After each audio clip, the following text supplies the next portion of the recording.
Coming up on Cronkite Sports Now, the Cards struggle after the bye week for the second straight year. The NASCAR Championship weekend wraps up in the desert, and how Sun Devil athletes are doing their part to help their community. All that and more coming up on Cronkite Sports Now. Hi everyone, and welcome to Cronkite Sports Now. I'm Tiara Rose. It was a pretty big weekend in Arizona for sports, and I'm here to catch you up, starting with the Cardinals. Kyler Murray and crew put up a fight yesterday against the Dolphins, but in the end, it just wasn't quite enough. Reed Harmon and Rachel Phillips have more for you. Cardinals quarterback Kyler Murray shined once again yesterday, although this time it came in a losing effort. The quarterback had 389 total yards, including a career-high 106 on the ground. He also had 3 scores through the air and 1 on his feet.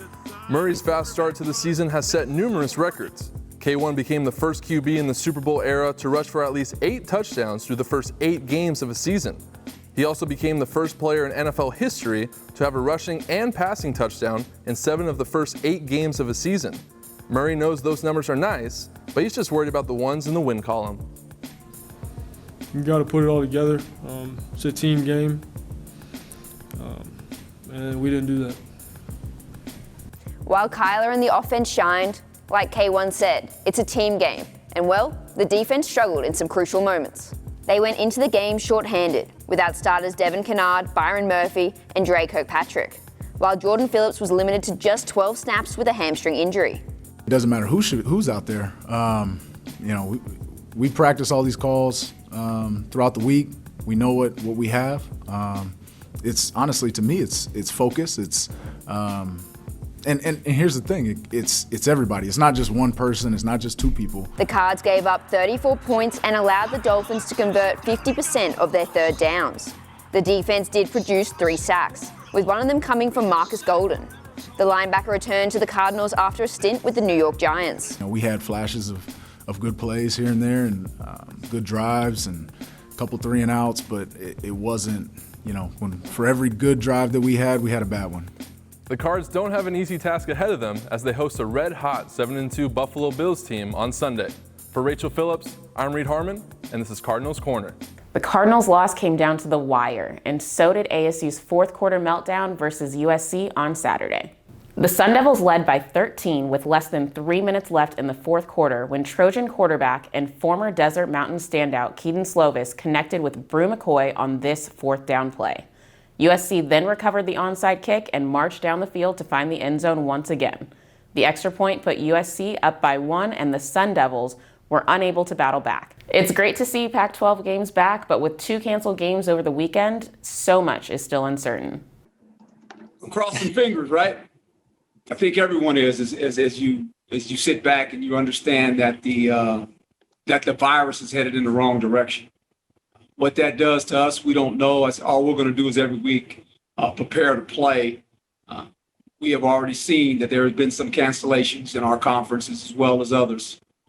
We're just hoping that it doesn't hit us, affect us. And if it does, we'll have to deal with it. And we'll continue to practice. We've been fortunate right now. Our team has been in a pretty good bubble. But I'm nervous. I think every coach is nervous right now when you look at the report of how this thing is going. It's going in a bad direction. ASU is scheduled to play against Cal this weekend at Sun Devil Stadium, even though the Golden Bears opener was canceled this past Saturday. If the game is on, Coach Edwards said that players and coaches will be allowed to have guests attend the game.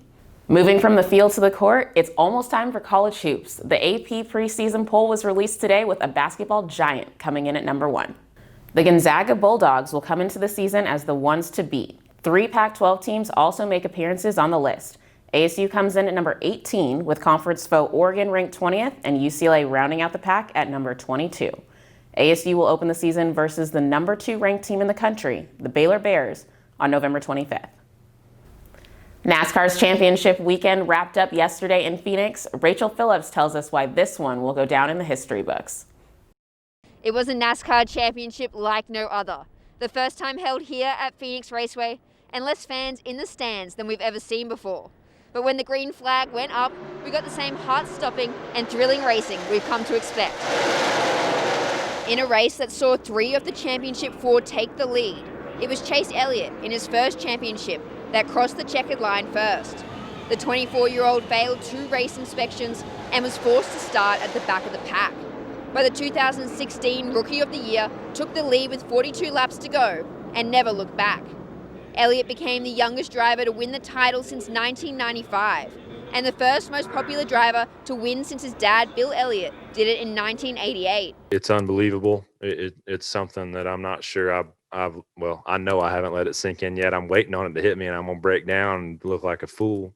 It is the most difficult thing to do in our sport. So for him to have a championship at this age and being so young, there's no telling what the win total will be for him or his championship total.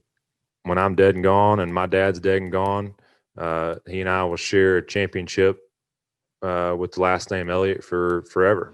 I don't think it gets any cooler than that. You had to win the race to win the championship. A champion was crowned, while a legend of the sport raced for one final time. The driver of the number 48 car, Jimmy Johnson, has officially retired from NASCAR after winning 83 races and 7 Cup championships in his illustrious career. My bucket's full. I mean, this NASCAR has been so wonderful for me. This journey has been more than I could have ever dreamed of or expected or hoped for. And the last couple of years on track weren't as I've dreamed up, but I've experienced the highest of highs.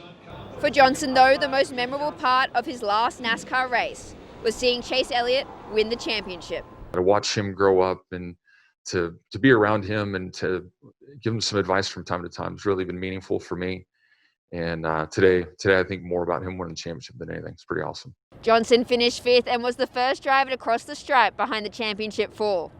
It may be the final race of the season, but NASCAR will be back here in Phoenix in March and again for next year's championship. For Cronkite News, I'm Rachel Phillips.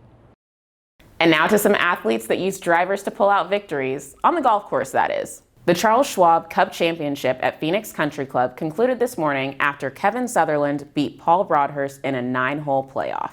Sutherland led the rest of the field by 5 strokes after 2 rounds, but Broadhurst battled in the final round, forcing extra holes. Golf fans can only hope this weekend's Masters tournament is as exciting. This year's field features Sun Devil alums Phil Mickelson, John Rahm, Ches Reavie, and Paul Casey. As former Sun Devils face off on the fairways of Augusta this weekend, some current Sun Devils are celebrating their initiatives off the field. Lauren Shirley tells us how these athletes made a difference in last week's election. ASU softball outfielder Olivia Miller has taken the initiative to make sure close to 100% of the student athletes were registered to vote in the 2020 election and ensured they were educated prior to casting their vote. Back in February, before the primaries happened, the presidential primaries, I was trying to make sure that all my teammates who wanted to vote knew how to do that, knew how to register, and I realized none of them had any clue what that was, which is so surprising to me. As civil unrest and tensions were on the rise back in May, Olivia knew she had to create a movement in this high-stake year. I think to May, when the country kind of went in civil upheaval and there's some craziness going on, I think everybody, especially at ASU, we all kind of sat here, amongst the student athletes, and we're like, well, what can we do to kind of make a difference, make a change, ensure that this kind of stuff doesn't continuously happen.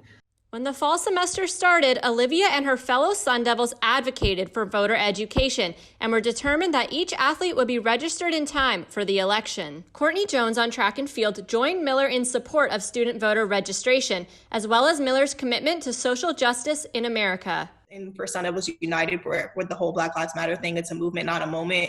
And also going along with that, you have to educate yourself. So you can't continue to do something and press for something and not educate yourself and not educate others and try to move forward. So that was kind of my biggest thing as well for me, my driving factor. But ultimately, it was just really important. As Miller created a call to action among her fellow Sun Devil athletes, she has been hugely successful, getting nearly 90% of the student athletes registered. There hasn't been any movement like this at ASU before. I will say that nationally, there's a big effort for student athletes to get their fellow student athletes registered to vote. I wouldn't say it's necessarily on the scale that we've been doing it at ASU. As the election process wrapped up, both Miller and Jones' main hopes are to see a positive future for America. Hoping for progress to move in a positive direction. After the presidential election and when student athletes return from winter break, Miller intends to keep the momentum going and educate the athletes on local electors and the importance of working with them. Shift the focus to, teaching people that they're constituents and they have every right to talk to these legislators that they elected in, and that these are people that we can directly have a conversation with that will tell us where to start if we want to make change. So that's kind of going to be my focus once January comes around. Miller has generated a moment in history among the Sun Devil athletic community. For Cronkite News, I'm Lauren Shirley. As Miller shifts her focus to the importance of local involvement, she plans to take a month off after last week's big election. That's it for us today. Thanks for joining us. We'll see you right back here again tomorrow.